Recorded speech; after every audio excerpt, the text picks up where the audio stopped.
میرے بھائی بہنوں، میں آپ کو اپنے نبی کی زندگی بتا رہا ہوں۔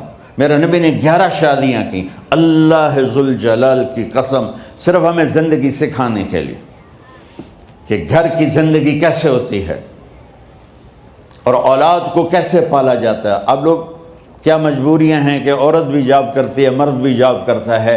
عورت کی سب سے بڑی جاب اپنی نسل کو پالنا ہوتا ہے۔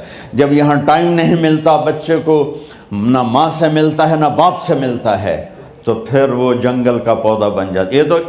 یہ تو وینکوور ہے، فیصل آباد کی بات سناتا ہوں۔ میرے بچے جس اسکول میں پڑھتے تھے ان کے پرنسپل سے میری دوستی تھی، میں ملنے گیا ایک دن، تو کہنے لگے جی عجب واقعہ ہوا ہے کہ یہاں 2 بچے پڑھتے ہیں، ان کی ماں بھی ڈاکٹر ہے اور باپ بھی ڈاکٹر ہے۔ تو وہ دونوں آئے ہیں میرے پاس کہ ہمارے بچوں نے 3 دن ہو گئے ہیں گھر میں کھانا نہیں کھایا، تو ہم پریشان ہیں، ہمیں بتاتے نہیں، کائنڈلی آپ پوچھ کے بتائیں کہ وہ کھانا کیوں نہیں کھا رہے۔ تو انہوں نے دونوں بچوں کو بلایا۔ سننا، سارے فیملیز بیٹھے ہو جہاں میں فیملی کی زندگی کو فوکس کر کے نبی سے جوڑ کے بتا رہا ہوں، طارق جمیل کے تجربے نہیں بتا رہا۔ دونوں بچوں کو بلایا، بیٹا آپ کھانا کیوں نہیں کھا رہے؟ کہا جی ہم اپنے ممی اور بابا کے سامنے نہیں بتائیں گے۔ تو انہوں نے دونوں کو باہر بٹھا دیا، پھر پوچھا اب بتاؤ کیا مسئلہ ہے؟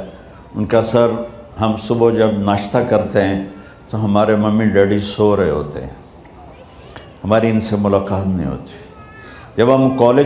جب ہم اسکول سے واپس آتے ہیں تو ممی ڈیڈی اپنے میڈیکل کالج میں ہوتے ہیں، ہاسپٹل میں ہوتے ہیں، تو ہمیں ان کو دیکھنے کا موقع نہیں ملتا۔